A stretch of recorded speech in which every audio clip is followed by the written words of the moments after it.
Hey there, creepy peeps, and welcome to another new movie review. Today we're going to be talking about A Cure for Wellness, which I know did not come out super recently, but it came out this year. So we're going to talk about it because I finally got around to watching it.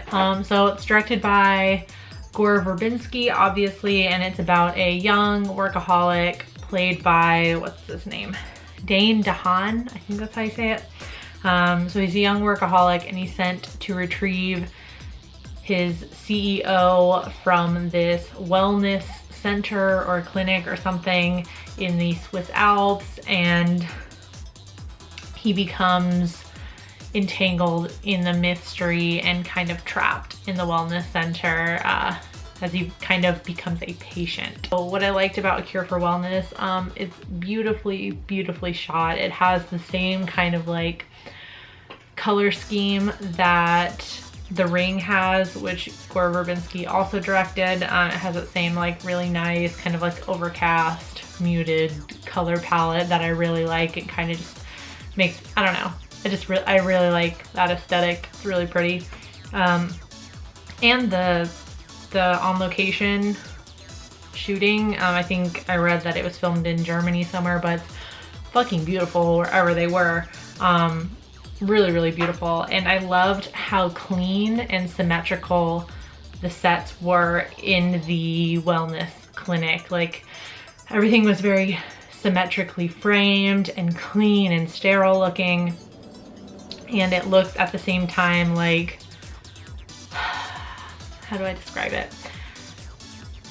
At the same time it looks like ideal and nice, but like slightly off as well. Like it's too perfect. It gives you that sense that something is off as soon as DeHaan's character Lockhart gets to the wellness center. And I mean, the acting performances were really amazing. DeHaan does a really great job as the lead. The girl who plays Hannah, Mia Goth,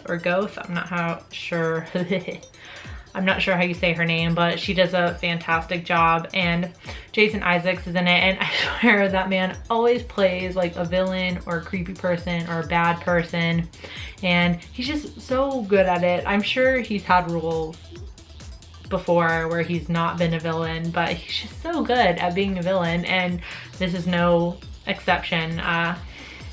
He does an amazing job in this. He's just a really good actor. I love Jason Isaacs.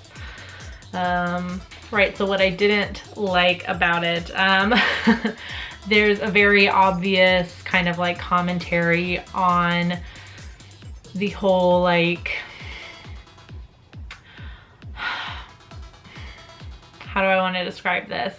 How people are nowadays, like very, you know, like workaholic, and we've just created this really harsh environment for ourselves, like feeling the need to, I gotta sneeze. You kind of understand like the metaphor or like the underlying kind of like moral of the story. Like 2 minutes in, you kind of understand that, you know, the whole conflict here is that we've created this environment for ourselves, or this culture that's very pro like workaholic and, you know, just getting ahead and getting to the top at the, you know, at the risk of your own health. Like we don't, you know, don't worry about getting sleep. You know, you see Facebook posts all the time, like, you know, on that no sleep grind or something like that, like constantly, like it's a badge or something, like, or a medal or something.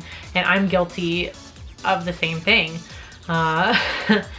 So you kind of get that idea that that's kind of like, you know, this whole like wellness clinic and stuff where you're not sure if there's actually something wrong with people, or, you know, what I'm trying to explain is you get that metaphor like 2 minutes in, or I understood that like 2 minutes in. So there really wasn't a whole lot to discover throughout the rest of the movie as far as subtext goes or anything. Basically after I realized that, I was like, well, okay, I figured that out, and, you know, could just get on with the movie. And I'm sure most of you guys have read or heard this about the movie. The movie drags on forever. I feel like this would have done really well as a 90-minute movie. I think if they had condensed some parts and just not necessarily like shortened the story or taken plot points out of the story, but just condensed it. I think there's just a whole lot of stuff that goes on for a really long time, and we just could have shortened it and it would have been a really good like 90-minute, 100-minute movie. So it was hard for me to recommend whether you should or shouldn't watch this movie, so I'm gonna say both. I think that half of people are really gonna like this movie and half of people are really not gonna like this movie. If you really kind of like those long, drawn out, very pretty looking films that are very like cerebral, you're really gonna enjoy this. If you don't want to sit there for 2.5 hours and be confused a lot of the time, I don't recommend this because, you know, it's just, by the time you get to the end, like so much gets revealed. You wonder, like you kind of get lost as to like kind of where you started or where you came from in the movie, and you're just kind of like caught in this confusing maze that is this movie. So yeah, I'm on the fence on this one. I think some of you guys will really like it and some of you guys really won't like it. I'm gonna go ahead and give this a nice even 3 eels out of 5. Yeah, it wasn't bad per se, but it also wasn't amazing. I was expecting a lot more out of this movie. I feel like the hype for this movie back, you know, when it was about to come out, I feel like the hype was really strong for this and it just kind of didn't live up to my expectations. So on IMDb, it has a 6.4 out of 10. Rotten Tomatoes is actually really fascinating. It's got a 42% critic score and a 42% audience score. I think that's the first time I've seen those two scores. I mean, Rotten Tomatoes changes constantly. That's the only time I've ever seen them completely matching. And Roger Ebert gives this a 2 out of 4, so it seems like everybody was kind of split on this movie also. So if you've seen A Cure for Wellness, which I'm sure you have, let me know in the comment section down below what you thought about it. I do hope you enjoyed this video. If you're new here, subscribe and become a creepy peep today. And until next time, stay strange. Bye.